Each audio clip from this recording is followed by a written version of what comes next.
Hemp is one of the oldest cultivated crops in mankind and in the New World, and it's one of the least understood. It's like the oldest and the newest at the same time. How unique.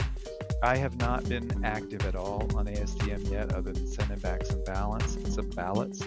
Bill, I want to be, um, but I'm definitely tuning in so that I can inform as point person for my company, the rules that we're putting in the exchange, the standards that we're creating. Hey guys, it's Mandi with Global Hemp Association. I wanted to say thank you so much for joining. I'm excited about the opportunity to build a relationship and connect this supply chain. I mean, after all, that's why we started the association. Our association was built on the foundation of connecting supply chain, building relationships, and helping you grow your business. Anyone from farmers, manufacturers, and distributors, people that are passionate about the supply chain, and those creating products selling into biofuels, plastics, textiles, construction, and building materials.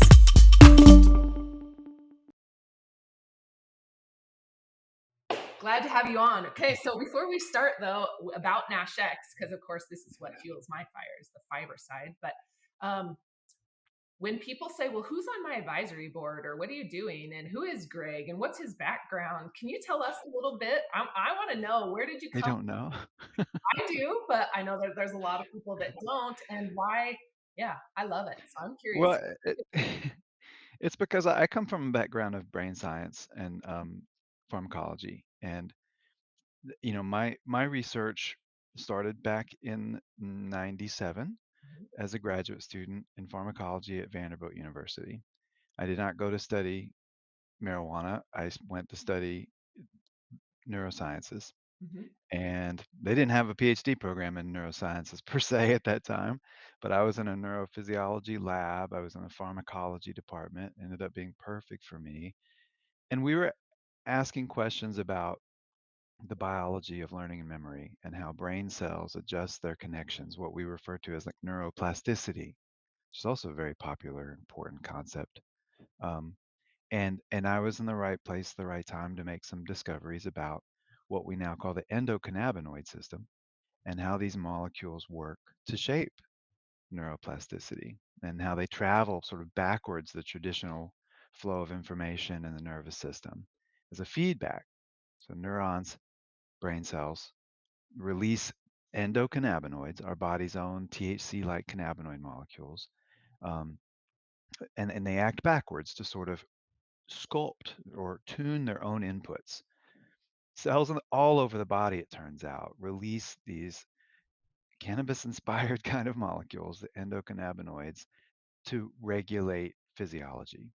And I helped make some of those first discoveries. And so I've had a name in like the hard sciences of cannabis pharmacology, and I've been networked in there. I was a college professor. I've always studied the biology of cannabis. I've consulted and been involved with the cannabis industry, and I've known hempsters on the industrial and fiber side for a long time. People who are way ahead of their time, trying to bring hemp into mainstream and re um, remobilize a hemp ag economy long before you could, because it's just been prohibited. Um, but yeah, so I resigned a tenured college faculty position. I was a professor of biology at a little liberal arts school called Eckerd College in St. Petersburg, Florida, at a time when the medical cannabis ballot initiative was being started. Mhm. The state was going to vote on medical marijuana, and I had thought, wow, in Florida, I thought Florida was moving much faster. I actually wrote an op-ed about it. It was kind of went somewhat viral very quickly. The organizers of that ballot initiative said, hey, we would love for you to talk about this stuff out and about. So I didn't like hit the road show, but around Tampa Bay area, I debated sheriffs and different people arguing that cannabis should stay prohibited and wasn't medicine. And I said, no, you're wrong. And the crowd is resoundingly always on my side because it's incredibly popular. The tide long changed of popular opinion. Mhm. So, to condense the story there, I left full-time academia, co-founded and was chief scientist of one of the first medical cannabis companies in Florida. Um, I have been a chief scientist for a hemp extraction company based out of Colorado. So I got highly involved and understood Extraction. the mess. Well, yes, the technology of extraction and distillation and Mhm. lab analysis. This is all very much in my wheelhouse. Yeah. The economics, the transactions, the lack of transparency and frankly honesty and just the mess that has been the hemp industry, which has been almost exclusively the CBD oil industry, Right. um, and how sellers don't know what they've even got as far as percent CBD or compliance, or so buyers certainly don't know. And there's just a lot of gaming the system on all sides. And this isn't to throw, broad stroke character assassination anywhere. There's lots of reasons for it. But I saw what a mess it was. I also co-founded a medical cannabis dispensary up in West Virginia, which is where I spent last year. It's going to kind of be a stop in my road, but I'm now back in Nashville, where I haven't been for 20 years. And I came back because at a time when I was really at this point of like, what am I going to do next? I got contacted by a good friend of mine from childhood who, whereas I went to study deep into neuroscience and pharmacology, and I studied the biology of cannabis pretty broadly for 25 years. I think about how cannabis works and grows and acts in us for 25 years. Mhm. I get a little tickled sometimes when people are like, "I've been in the cannabis industry 5 years. I'm an old schooler." Um, and it's like I'm not a household name, but um, I've been around.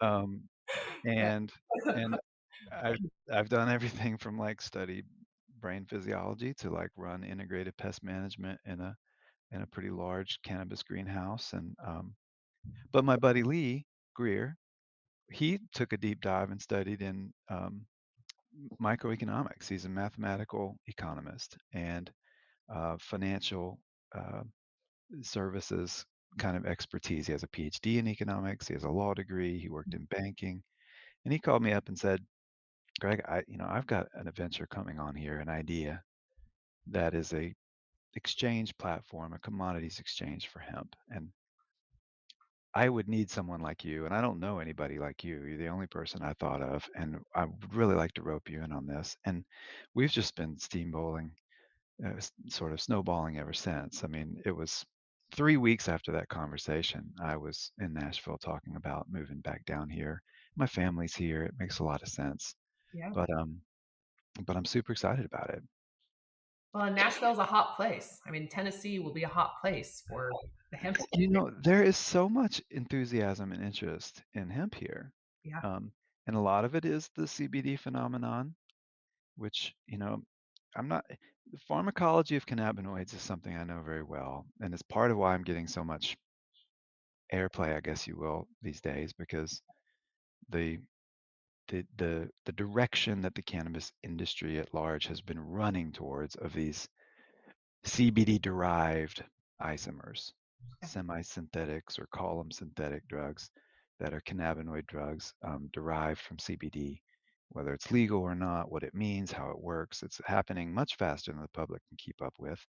I don't really want to talk about that so much today because I'm talking about it a lot. But Yeah. suffice to say that the issue is, to me, the most important issue is quality control, actual standards of safety, and um, and knowing what's actually in products rather than taking sort of kitchen chemistry experiments and just moving them into a marketplace, which is going on. Yeah.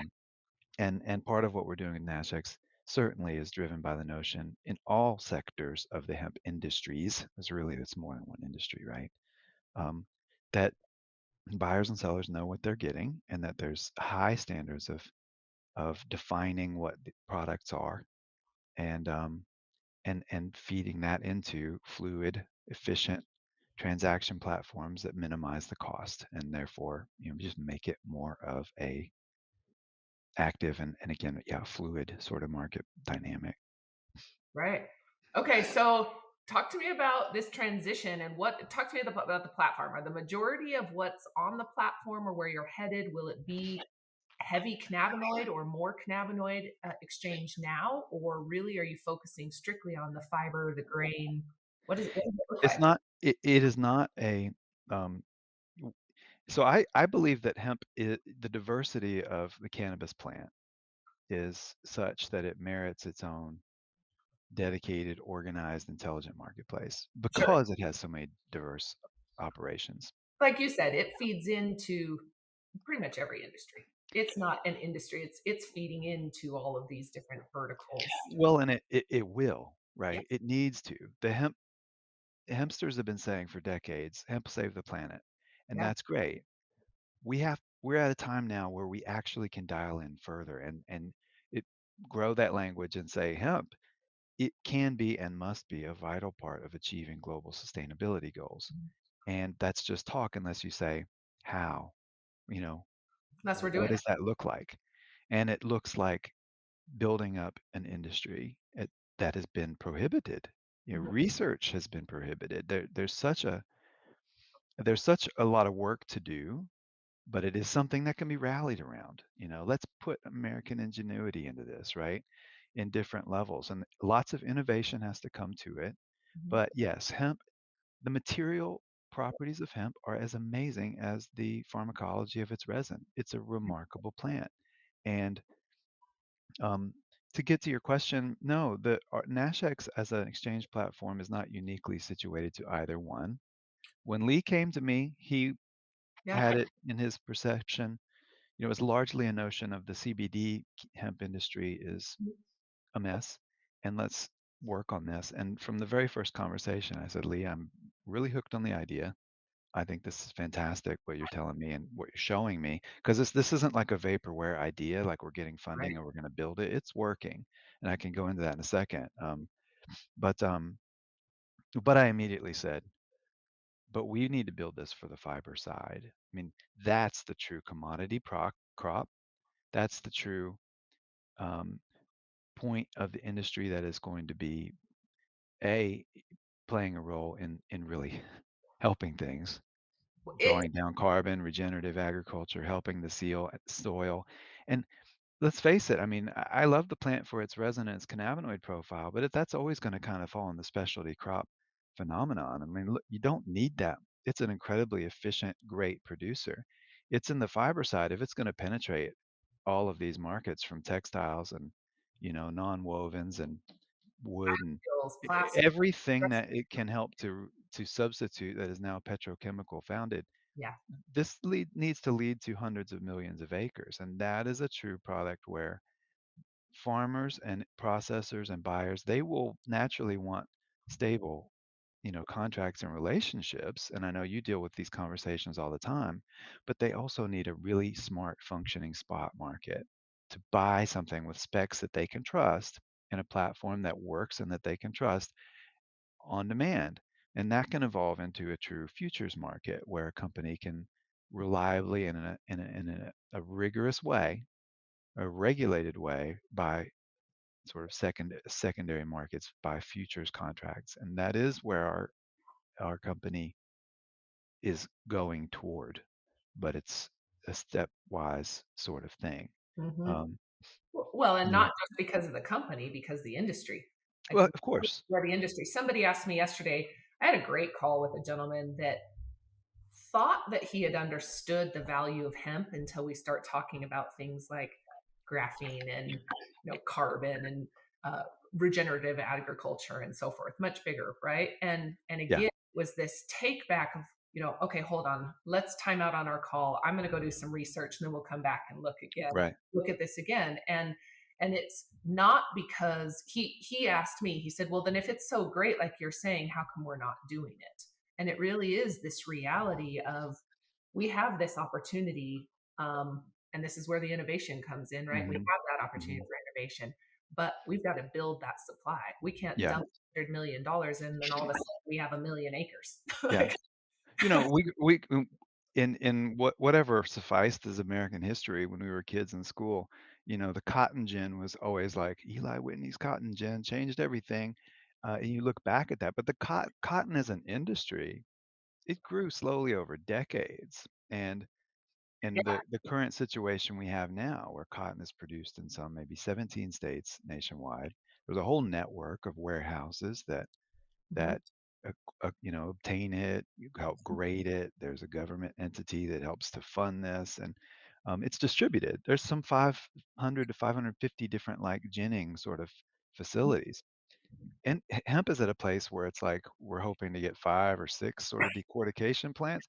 It's going to get into, if it's going to follow the model that has worked for other commodity crop, um, the industry has to be built up. It takes innovation. Bigger. It It's takes bigger than these. investment. Say again? It's bigger than these commodity crop other some of these others. Hemp? Hemp, yeah, cotton is limited in the sense that it's not replacing plastic bottles, where hemp has that option to be doing the plastic bottles and Yeah, t-shirts and the ropes and right. and I think so. And in some ways, cotton maybe and is easier for textile formation and yarn, but Yeah, it's a water hog, yeah. and we're living in the 21st century, and if you can build up the hemp infrastructure to process hemp and put it into products, and it'll be blends first, right? Yeah, yeah. I'm a model for Patagonia today. This is cotton and hemp. It's a blend, I love but it.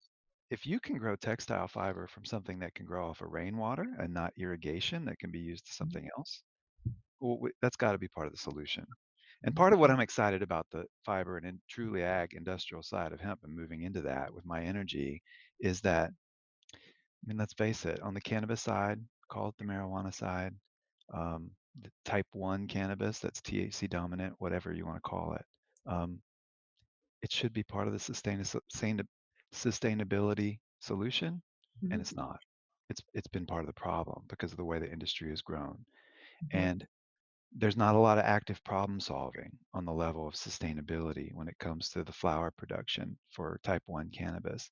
And in hemp, the hemp industry is all about trying to solve problems and being part of regenerative agriculture and what it means. And we're excited to be in the thick of that. Um, so, That was an you know, interesting comment. I mean, and that's an interesting bridge that it's so obvious, but not something that's talked about is where is that focus of each of those two industries? And when we talk, yeah. I'm asked all the time, how do we bridge this? Up on Capitol Hill, we have the same plant fighting against each other in policy because one is for medical and one is for the big agriculture. And what Mhm, mhm. Yeah, and then this whole isomer chemistry thing really blurs it in a weird way and threatens to create misconceptions and blowbacks because it's driven by profit margins and um, and profit margins. It's driven by making money and easy chemistry. And again, I don't want to go into that because I talk about it a lot, and people can find that. One of the things I'm doing, here's my little personal plug.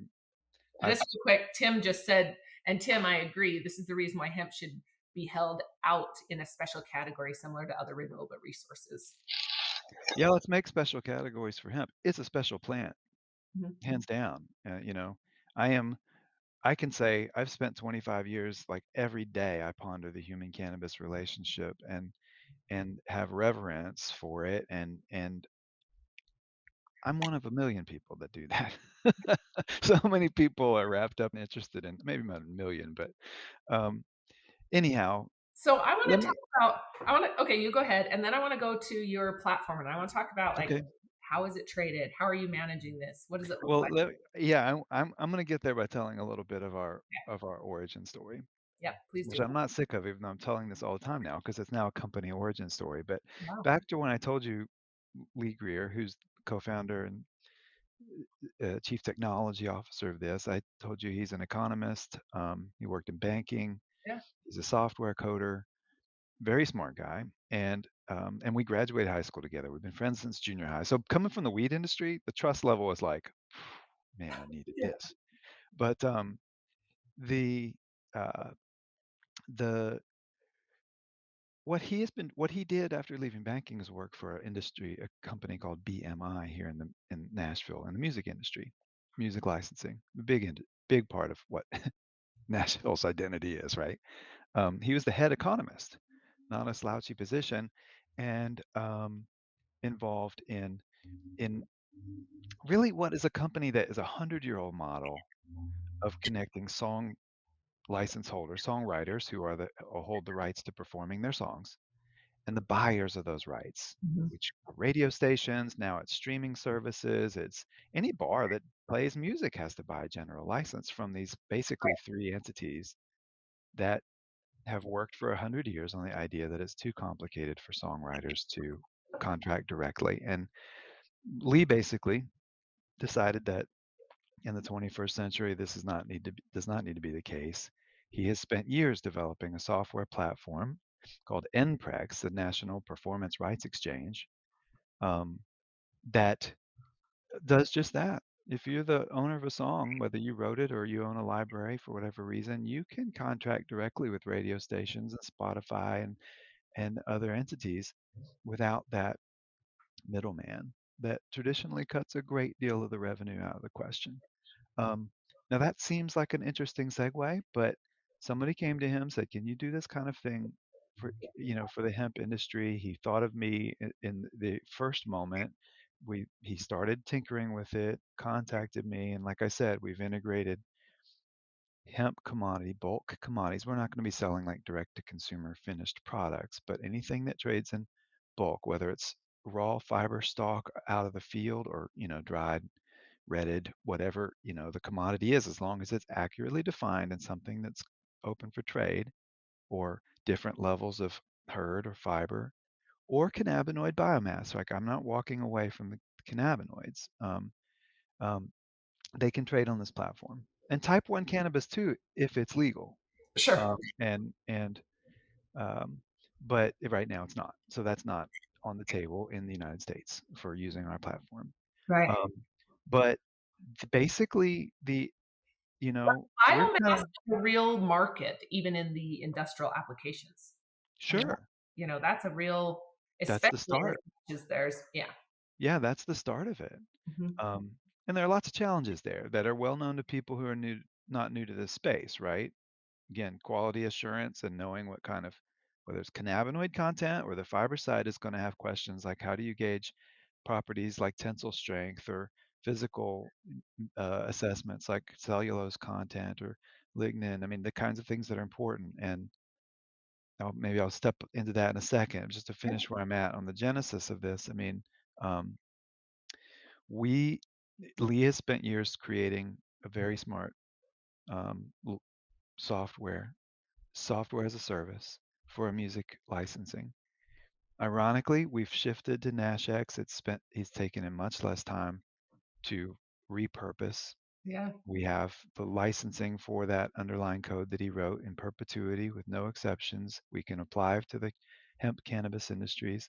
So as an entity, NASHCX is at a great, from a business perspective, and I'm now like president and CEO of a company and I'm thinking business, I'm talking investment.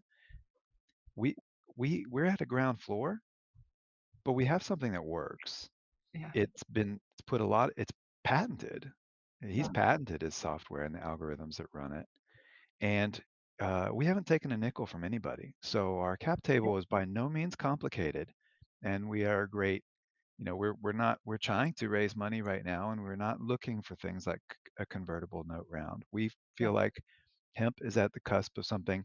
It's not the rapid return on investment, the get rich quick thing that has driven so much thinking on the cannabis, you Mhm. know, the THC side, and then it infiltrated famously, the CBD boom bust.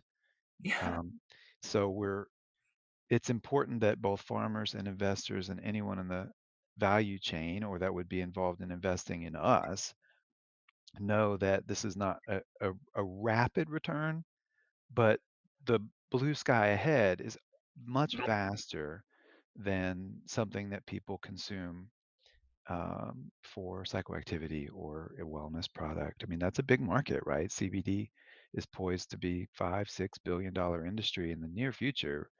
But when you're talking about But yeah, in when you're comparison, talking about material sciences, there's 8 different sectors that are hundreds of millions to, I mean, billions.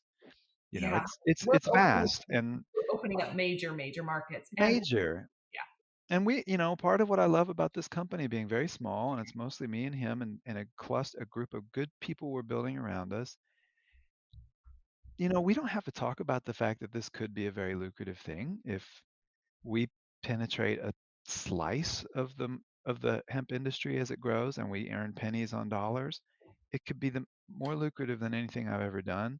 But it's like that's not at all what we're talking about. We're like, how do we make this work in a good way? Yeah. And we're starting in our backyard, in Dixon County, Tennessee, where we both grew up, and in the surrounding area in Middle Tennessee. We're trying to we've got a group of farmers, serious farmers. Our farming partner, who actually also graduated high school with us. It's so ridiculous that I'm coming back to my roots this way. His name is Todd Berry. He's a fourth generation farmer. He's surrounded by folks who've been farming in Tennessee a long time. Um, and we're assembling a group of folks who are very serious about putting fiber hemp in the ground and doing it smart. We want to make sure we're not overproducing, that we've got actual buyers and doing it cautious, but they also understand the value of not just solidifying committed contracts to one company, but helping to empower a transaction platform that can be a spot market. Um, and so right now you've asked, how we're managing companies on the exchange. Yeah. It is at a very beginning phase. The platform is live, but it's not running. It's not. It's in a demo mode, if you will. It is.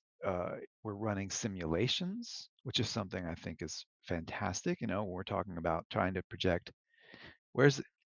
It's one thing to get market analysis of like, hey, here's where things are selling for. Here's where we think they'll go, and other businesses that are acting as would-be hemp exchanges are certainly come from a background of market analysis, and they're doing that, and that's informative.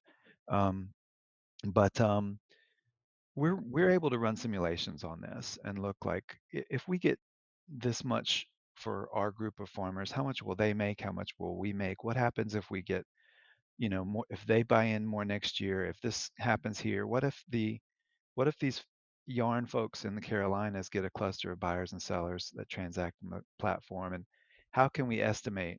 So I think getting we're trying to be very methodical and scientific. We're both scientific guys Yeah. about having realistic projections, and we think very conservative projections about where we'll go. Um, so that said, we've got a growing group of farmers in Middle Tennessee that are likely to go on the exchange. Actually, through a connection with you, we have the possibility, knock on desk, that we are going to be able to help some of these farmers get rid of their 2019 hemp biomass, move Oh, it through the exchange. And it's important because working with farmers and trying to get them into fiber hemp now, because of what the CBD industry has sort of done or the way it's gone, there's a very big trust barrier. yeah. You've got to talk to folks and realize what's going on here. And I know we both know tough, tough stories about what's gone on. Um, Looking at the clock, great, we got plenty of time. Yeah. So yeah, ask me other questions about where the exchange is going and how we're operating, because we are in a starting place, but we are, I will emphasize, perfectly functional. I mean, and NASHCX within it, it can work within a regional boundaries, right? If I'm a so we take on basically you can be a buyer or a seller, right? A farmer is a seller of a biomass. Someone who's a processor can be both a buyer and a seller. They're going to buy stalk or cannabinoid biomass and process it into something, a raw extract or a certain level of decorticated fiber or pelletized product, um, which they will sell. And an end producer, you know, again, my old Patagonia, call me Yeah. Patagonia, you know, automotive industries. I mean, the end producers could also buy their bulk commodities on this platform. Yeah. Um, and I'm not going to overstate how many we have signed up right now. We're I think we're building at a pace. We don't wanna go too far ahead of our skis. People are have been very enthusiastic. I mean, my responses from this are great, and and and it's v and I bounce off I've been bouncing off the wall some. I think we got it onto a good thing, whether I'm talking to academics who are running hemp research, um, programs at land-grant universities, which I can very naturally, I'm an academic, um, or whether I'm talking to people at family offices of very wealthy families that have been part of extractive oil industries, you know? You might not think of them running into hemp, but there is a lot of interest in that. They understand the future. They want a better legacy. Uh, they They're gonna want to help clean up the mess. they're gonna have to. There's Yeah, there and they're gonna have to.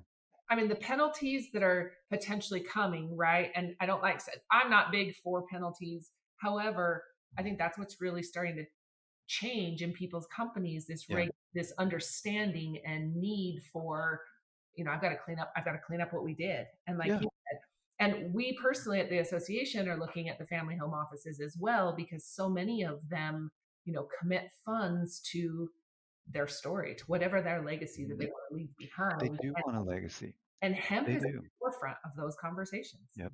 You know, you see all these Fortune 500 companies worldwide signing sort of declarations of enhancing the sustainability of their supply chain, as it were, or what they're doing, and um, they're it it is a goal for legacy, and these are all human beings, even though they can seem dehumanized at the scale of Oh yeah, but who they they're are. But, here.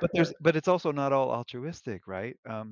There there's going to be accountability required. There's a call it a penalty or just call it a burden that must be carried by people who are entities that are contributing to the runaway ecological spiral that we're in, Mhm, that, as a biologist, I take at the forefront of my what's serious to me. mhm. And, so, well, I probably lost the thread of exactly where I was going there, That's but, okay.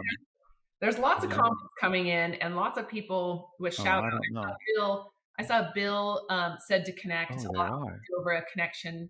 And Oh, Bill Althouse. Yep. hello, welcome. Thanks for joining. Tim, of course, he says they want to capitalize. That's exactly right. That's um, Let me jump in here. Bill Althouse gave this thing about ASTM yep, D37-7 Fiber Committee.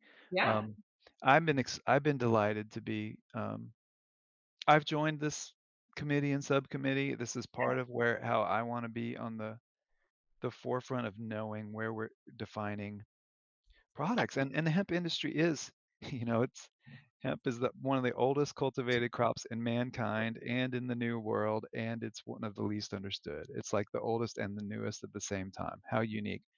I have not been active at all on ASTM yet other than sending back some ballots. Bill, I want to be, um, and I'm definitely tuning in so that I can inform as point person for my company, the rules that we're putting in the exchange, the standards that we're creating, because when products are going to be listed on NASHCX as a trading platform, as a spot market and a forward market, there has to be trust that we know what we're talking about. On the cannabinoid side of things, this certainly factors into how do you actually do proper sampling and lab testing that's scientifically informed. And it is there are good players out there, but there are far many more that are not bad. Like, yeah, I'm not trying to besmirch their integrity or their intent or their goodness, but there's a lot in the lab testing space that are kind of over their head as far as being accurate, and they're doing it because it's a good business model for them. Um, we standards has to be a key part, and we're making some progress, including some potential joint ventures I'm very excited about, but can't really talk about. Hey, you got a little visitor back there. Um, I know they're not supposed to be on the couch, so he looks right at them. That's oh, good, she's busy. yeah, exactly. Um, but yes, ASTM and other important, credible um, uh, or entities are an important part of defining what these specifications are that are going to allow for the grading of products to help inform transactions. All of that's necessary if our platform is going to evolve to the kind of place where a transaction can be a buyer can state what they want, and this is what's baked into the platform right now. A buyer can say, I am looking for a hemp product of these specs. And for example, it could be a cannabinoid profile. It Mhm. could be fiber profiles. Although again, the This industry is defining that and it's not very there. So we haven't built all in there, but the coding architecture is there that it's not something big to add on to this. Um, so a buyer in their search, if you think of you're like going to Etsy and searching for something that you want, and in some ways that model is quite appropriate to what we're talking about here. Um, there's a search function for the buyer.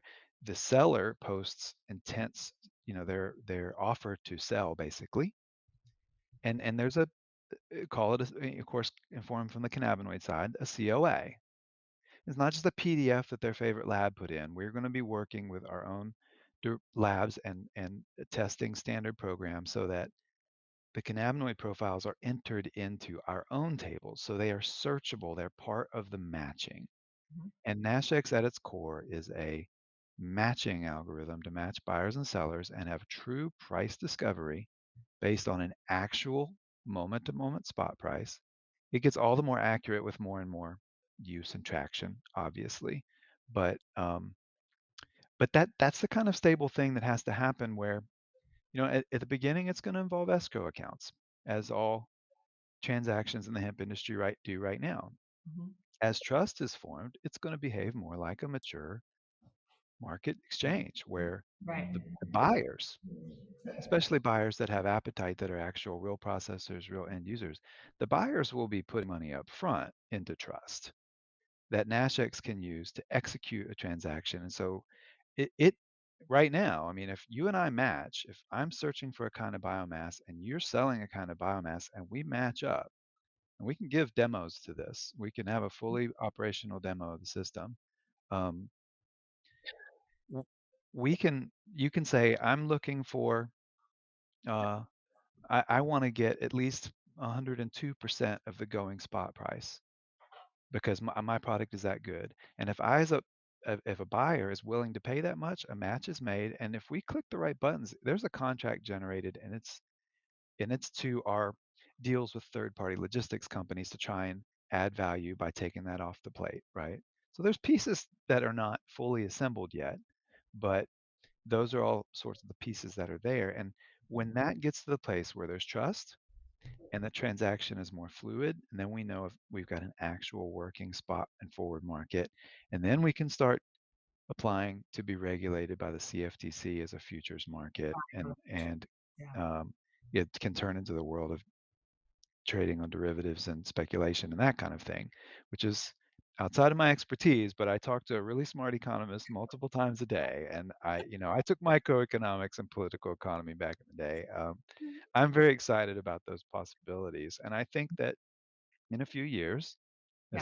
this is optimistic sales pitch CEO talk, but I think in a couple of years, the industry is going to look back and be like, remember when there We was like nobody processing hemp and there was like dozens of different escrow accounts going on and law firms making cuts off of every single one. And oh, remember that deal that had like five people in the middle between the farm and the buyer?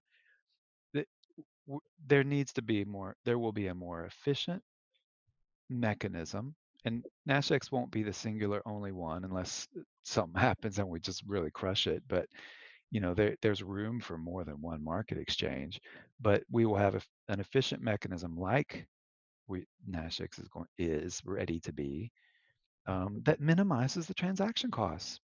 right. So that there won't need to be superfluous middlemen. There won't need to be escrow accounts drawn up, by your lawyer and my lawyer, and which slows the transactions down. It will be more rapid, and because and this is just part of the innovation that's needed if all of these products we're talking about, Right. from cars to shirts to Kleenex, are gonna integrate hemp. It has to be a more fluid marketplace, and this is part of the innovation. I hit I the button. knocked her off her feet. That was a mic drop moment. Mandy just lost her knees buckled about the future of NASHCX. So I have a question, and this comes up, and I feel like as the market is still so premature, we see this a lot, right? Bill brought up Yeah. a good point that what happens when the buyer, say the farmer sells his crop on a futures market and the buyer falls through, what happens to secure that farmer's payment? And how do we mitigate that risk, I guess? And I think, Uh, go ahead. I was reading a comment myself. You're talking about in a futures contract. Mhm. Well, the reason why, uh, that selling futures contracts and where it becomes a sort of a secondary crop, a secondary market. Mhm. If I'm banking on something that's not even in the ground yet Right. and trying to buy that, yeah, there's a lot more opportunity for breach of contract. And the contracting there is not buyer to seller. The exchange is truly in the middle. And the Yes. exchange, I You're mean, brokering that. You're it's you're the licensed broker yeah. on that Wait, contract. let Exactly. me step in there and say we are going to be the agents. The Okay. broker has turned into yes, it's a brokering, but Okay. broker has become such a bad word in the Yeah. hemp industry. But that's what but you're But a licensed broker as an exchange, that's a standard that you become licensed to manage that. well, And this is regulated by that's the CFTC, the Commodities Futures Trading Commission. It's a very expensive proposition to get there. We view that, to borrow the language that my partner Lee Greer uses, we see that as a feather in the cap. We want to run to that kind of regulation, but it takes money and it takes the kind of spot market I'm talking about, which is really a contract executed between a buyer and a seller. Call it a farmer and a decort plant or something. We are facilitating that, and we're going to make our money on a transaction fee. And yes, we are going to help with escrow accounts involved. We're going to help to facilitate third-party logistics. At this point, we have no plan to run our own trucking. We're going to facilitate that by very intelligent partnerships with quality assurance, but it is still a contract that we are orchestrating between a buyer and a seller. When it gets to a true futures contract, and I mean, even here, we have to be very smart about the role possibility, the inevitability of disputes, and our mechanisms for mhm, resolving disputes. And that comes into how you structure your contracts. mhm. And we've got, you know, I'm really excited and blessed about this, Mandy, because this is not my field of expertise, but I'm resonating very well with my partners who have that kind of expertise. And but when you get to that level of a futures market that's CFTC regulated and the liability, the breach of contract, there's a reason why it's so regulated and what you how you do to manage that kind of failure. It has to have a stable spot market because that's part of the resolution of how you hedge that risk. Futures. Um, How you the know what futures, what you're yeah, you hear this in insurance a lot too, right? It's hard to insure when we don't know any past record of the yeah, spot price. What are they getting? What are they producing and so forth. right. I mean, this is it's as capitalist as can be, right? I mean, hedging your risk may involve futures from someone who's invested in it that isn't even a farmer or a processor, but they've put their money into the system. And so I can't I'm one day you can have Lee on here and he can I go to want the chalkboard and start drawing I some would bell love to. curves and distributions and talk about how that works, but I'm not going to today. And this I'm sure he's laughing to hear that. I'm not great at speaking to, so I would love to bring him on because it's the business part that is, yeah, that I'm missing. But I think this speaks to exactly what you said. This will be providing a way to hedge a physical long and short position. Yeah. Um, yeah, I'm looking at some of these questions, and some of them I can Considering answer, what and we some of do. them I can't. But I'm appreciating I'm appreciating the warm feedback. Um, Cool. so. So Uh, what's what next? else? And who fits perfect? Who is the if somebody's looking to connect with you, how do they reach out and who is that ideal person to really start getting involved for the benefit of their, futures and having access to contracts and so forth. Well, we certainly are. I mean, to cut perhaps a too broad of a stroke, we're certainly interested in making connections with anyone who are buyers and sellers in this value chain, right? There's debate about whether getting the buyers or sellers on board first matters the most. We feel like it just makes sense to start in our backyard with trying to support local farmers in Middle Tennessee and trying to build a fiber hemp um, ag base here. But again, there's no and that's where I'm at. It's where I can go out and like walk the ground and talk with folks. Yeah. But I'm also I can travel too. I mean, I'm ready to go see some other places. And again, there's no reason why NASHCX, if it starts slowly, there's no reason why we couldn't have some farmers in Tennessee connecting with buyers within a radius that works, you know. But we could also have if folks that are farming fiber hemp in North Carolina and folks that are buying it to go through ginning and yarn and make textiles there were to sit on the exchange, list themselves at exchange and list what they're interested in buying and what they'll have to sell. It would certainly help us for showing we're well beyond a proof of concept and impressing investors like these guys have their finger on the pulse, right? Um, but it could also it just makes the next step more easy for when that transaction is able to occur. Case in point, back to my farmers in Middle Tennessee, we have a potential buyer to unload old biomass for them. That might, I can't promise that's going to happen yet because it's not a done deal. Yeah. But if these farmers are willing to put the product that they have and list it on our exchange, um, then someone else comes along and say, "I'm looking for 1,000,000 pounds of biomass because I want to crank this out. I know it's old, but I want to get what CBD I can out of it." Then if it's already there and listed and we can facilitate something that we just become a good clearinghouse in that way. That's a clearinghouse function, getting rid of your old stuff. Um, but so yeah, I am interested. We are acquiring non-binding letters of intent first of all from farmers and processors and buyers.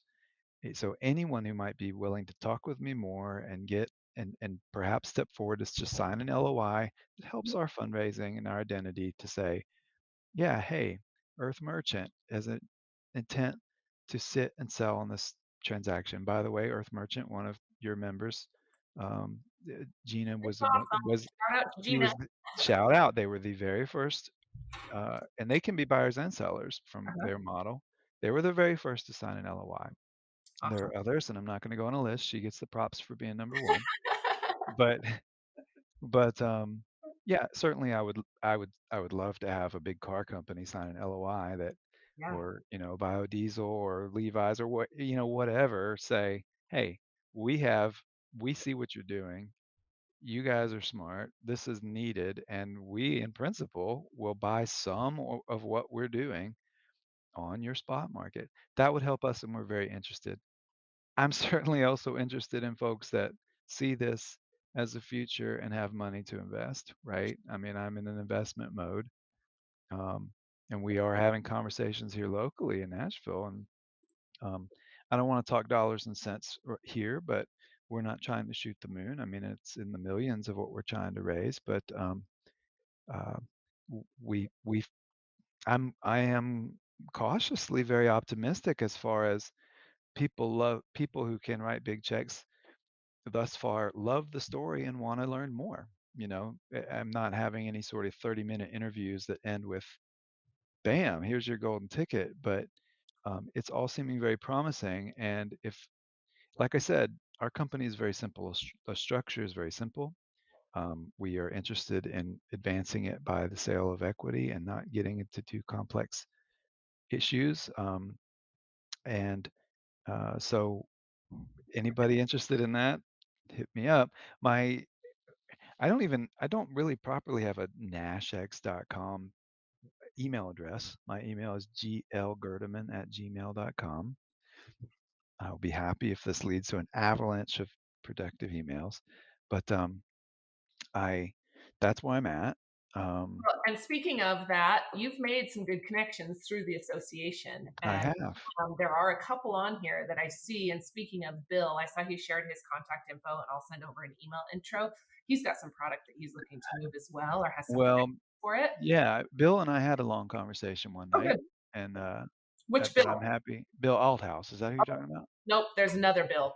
All right, good. Yes. No, I and listen, you're the networking queen. Like I know you've been talking to people that I can Oh yeah. meet up with, and yeah. So I you know, here's the thing. I made introduction to a wonderful researcher at Clemson, Kelly Flynn, who does a program there in Yes. emerging crops, and I'm very interested to talk further with her. And I drop her name not gratuitously, but because she's fresh on my mind, and she was talking about the thing about the hemp industry as it grows as a value chain, which I do love that expression. Um, it's important for every step of the value chain to know about the others. I used to say this when I was starting a vertically integrated medical cannabis company in Florida and having to argue about certain models like, you know, the guys growing the cannabis have to know how it's going to be extracted. And how it's going to end up as medicine. And that sometimes up in a lot of scratching heads like, "W- why? I'm just growing it." But you have to know the different levels of the supply chain, the value chain. And it sounds like casting a big net here or being too adventurous, but people that are playing a role in the value chain, I want to meet. And I don't have the bandwidth to talk to all of them personally, but it's why I'm involved with GHA and attracted to you and what Yeah. is going on there. And yeah, so I'm happy to be part of this. Well, I've been Um, making notes of people to send over your way to connect with now that we've been on here and keep yeah, track of our notes. And so, good. I have not made very much headway into the seed oil and grain sector. I talked to guys at Victory Hemp up in Kentucky, but yep, we haven't taken the conversation very far. Um, I think it would be a little, there just has to be so much agronomy research put into play, right? It wasn't until the 2014 Farm Bill got implemented the year after, there was like zero field research in hemp in the right. modern era. So there is sort of conventional thinking that the grain crop is going to be more Montana and upper Midwest, but we don't know exactly how that's going to play out. And again, there's no reason why our mechanism can't be facilitating and being a preferred exchange transactional platform anywhere, even moving across other countries, which I haven't talked about yet. We don't want to get too far ahead, but some of our exciting partnerships already have some some some roads traveled and some experience laying out partnerships in other countries. And I look forward possibly having some really cool updates if we can be a company that is acting locally right here in our neighborhood, working with farmers and trying to empower farmers, but also thinking and facilitating globally and tying this in, then we're going to have a real winner. And after 2020, I've been telling people like I'm ready just to swing for the fences, and this is a right now I'm feeling good about it. So I love you said it so well one time. You said you felt like coming to our meetings and talking about the industrial side of this industry feels like it did back when you very first started in the medical side. And that, it really is this new set of excitement and big solutions. I don't want to say problems, but big solutions that we're able to step in and lend a hand to. And that's pretty exciting. there's problem solving, and Yeah. there's a mentality and an ethos for it. Hey, I have show and tell because Yeah. I'm if people could have glanced behind me, I've only recently moved into my house. I'm waiting on new carpets. I have nothing. I've relinquished much of my life. I've got a bed and a desk and art to put on the wall. And this is something I picked up. This is from a German encyclopedia I think the edition was in the 1840s or something of my lights blaring. Fiber plants. Can you see Yes. our cannabis plant up there? It's even got like a blow up of the trichome and the flowers. This is from, early 19th century German encyclopedias about the kind of things that are staple fiber plants. We've forgotten it. It's a shame. Cannabis prohibition was nonsense in the first place, but throwing out fiber hemp was just beyond the pale, and we got a lot to recover from. But it's Be the interesting to find out as the calculations and the research really come to about the avoidance and the sequestration of carbon and the footprint that we're able to create or not create. It'll be interesting to figure out the damage that's been created by the lack of resource, lack of well, access. there will be, yeah. I mean, And I assessing think where it's the going to be damage years down. is, Yeah. but looking on how to fix it is the most important thing. And the planet is remarkable. The cannabis plant is remarkable, and this will be take two. I know we're wrapping up here on the hour, but we're keenly interested in the science of assessing carbon capture and locking it up. Not just capturing carbon and then it goes away; it goes back in the atmosphere. And I know a lot of your members are interested in this too, but we are interested in being part of the innovation of assessing carbon. Because see, that's the thing. Our platform also, it's not just matching buyers and sellers based on, hey, what's your fiber content? We can have all these value added descriptors of I was this going to is a ask you, regenerative farm, this is an organic farm. This quantitatively, when we get to that point, gives more is the value. carbon capture and the potential carbon offset value of this. Now, this is a complicated question, right? Because carbon offsets, it's a mess. It's a big juggle, and I mean, Lee's already put in his economic financial services mindset to like, hey, how come carbon credits aren't traded like this?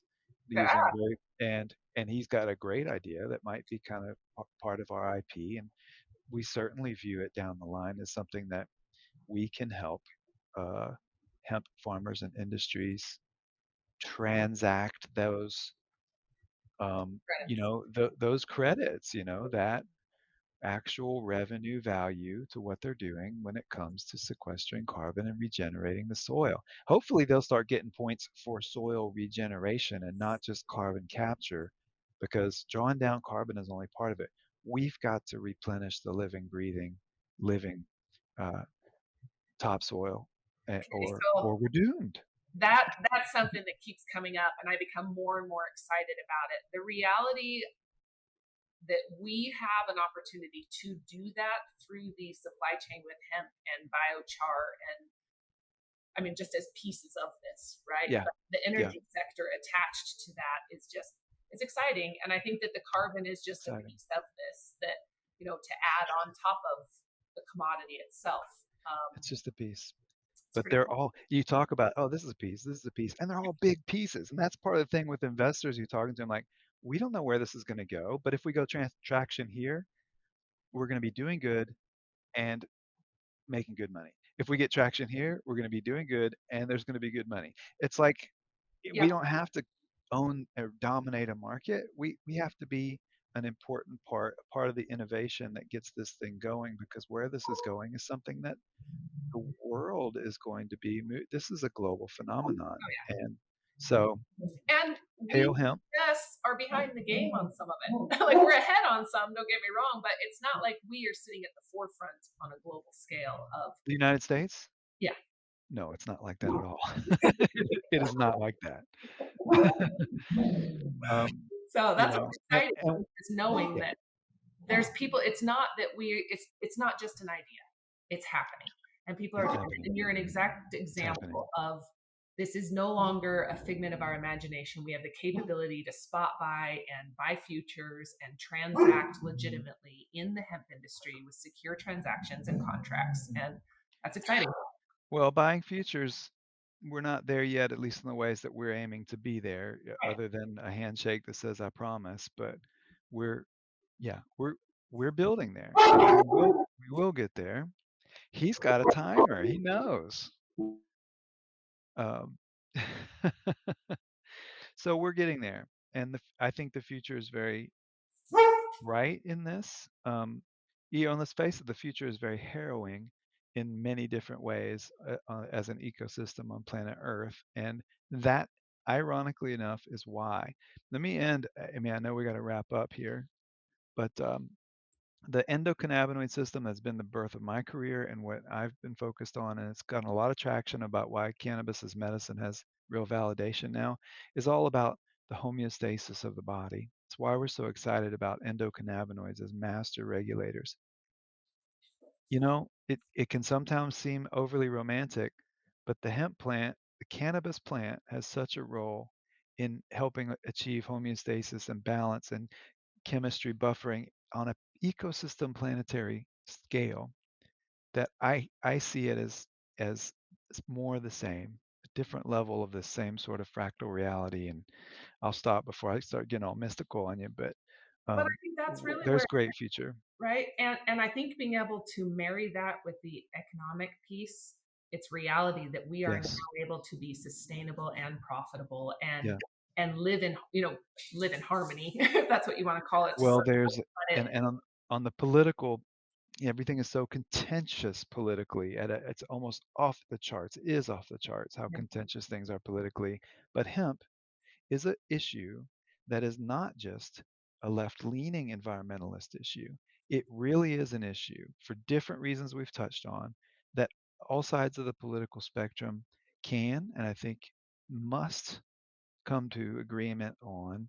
And the economic system is going to work to help advance this industry. And so it is a good investment for patient investors and people who want to have an actual legacy and help farmers and help business. And let's go. Yes, I'm excited, excited. Well, Jennifer, I saw you popped on. If you're still on, hello. She's another great person to connect with. Um, Perfect. I'd love to put a little group together and chat about some of this specifically. So maybe we can collaborate and see how we can utilize our network and really get more conversations going.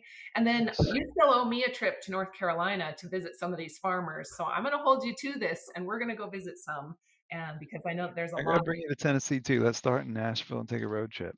please, I'm please. not kidding. I'm not either. I won't get sick this time. Kayla, if you're yeah, exactly. Kayla, if you're listening, we're gonna swing by and pick you up on the way, and so we can dive in. There's another farm that we want to go visit out in California specifically, and a couple in Texas. So shout I out to can everybody that's over there. All right. Okay. I can stand California. Yeah. I'm gonna be going to the Hemp Building Summit in Austin at the end of the Yeah. month. I may be going to a Texas hemp thing that I did not know about, a conference in November, but Kelly Flynn turned me on to it. I'm gonna be going to World Cannabis Business Expo in New York City at the beginning of November. I'm planning on going to the Hemp at the Crossroads fiber event that the Midwest Hemp Council is doing up in Indiana in early December. So I'm starting to get my sort of game on with being a road show more now that we've been nesting and building this, um, the core of our company. But as someone who, I mean, is going to be at the front of it, I'm going to have to hit the road and meet people, and that's part of what I want. I like being the front of this. I'm not a banker in a silk tie going to see a fiber plant. I'm a biologist. I have just a ravenous appetite to learn more, and I want to learn more and help, the industry. So I'm Okay. happy to see folks and meet folks, and thanks for having me on. Yes. Well, send me those dates, so let's collaborate and see. Are Okay. you not going to the MJ Biz next week? No, Yeah, I haven't either. Well, I don't know. I was saying yesterday I've got major FOMO because everybody keeps reaching out about doing events and meeting up. And I so have actually yeah, never been to MJBiz. I haven't either. Um, I haven't either. I've People get surprised. There are research scientists like at universities all over the world who will know who I am and look back and think about that. And yet, if I'm at like some VC after party at MJ Biz, they will not know who I am. May- maybe they will before long, but no, I didn't prioritize that. Okay. Well, let's collaborate on some of these others. I'd love to join. I've considered. I actually have another gentleman that's building a pretty good sized facility that's going to be attending a couple you mentioned. So yeah, I'd love to Excellent. get him on the Well, schedule. if Mhm. folks are looking to build anything in Tennessee, like I'm dialed in Tennessee with the ag community, and placement of facilities is important, and I can give input about where the right routes are. And I mean, I'd be leaning heavily on on the folks that I'm connected with now, but Well, that's your the team, royal I. And my team. there is an I in team. It's between the A, the capital A. That's it. Silent I well, it's like NASHCX has a silent C right now. It's Yep. NASHCX, but we've gravitated to calling it NASHCX. And, who knows exactly where the name may morph over time. It's fairly it's a traditional way to name a commodity exchange after the town that it's in, Yeah. and we definitely want local business and political, momentum and excitement about being from this part of the country. Supporting for sure. Yeah. Well, I'm excited. You have our team and everything that we're doing standing behind you. So, Thanks, however you Mandy. can support, don't hesitate to reach out. And anybody else listening, I see we still have quite a few people on, but when don't hesitate to drop a note, reach out to Greg.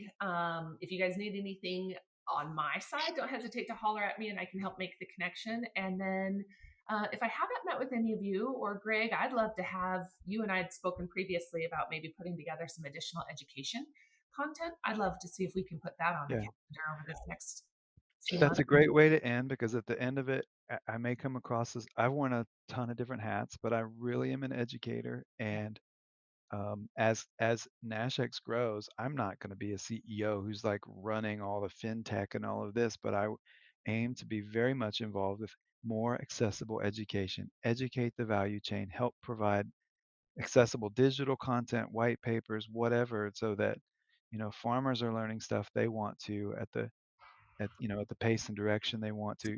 So I've got a lot of aspiration. I'm not going to ever quit learning or teaching what I've learned. I love it. Love it. Love it. Okay. Well, you've got my wheels turning. So we'll Yay. stop for now. Thank you very, All very much right. for your time today. Thank you, everybody else, for joining. We'll see you guys Thank you next all. week. Next week on Tuesday is actually our networking meeting. So log on to globalhempassociation.org or hemphallway.com to find the events. But it's on Tuesday. We break off into small groups of 4 to 5 people each. We do that twice. So it's a great opportunity to connect and build relationships. Yeah. So, Join the Global Hemp Association. what he said. Okay, we'll talk later. Okay. Thank you Thanks, Mandy. guys.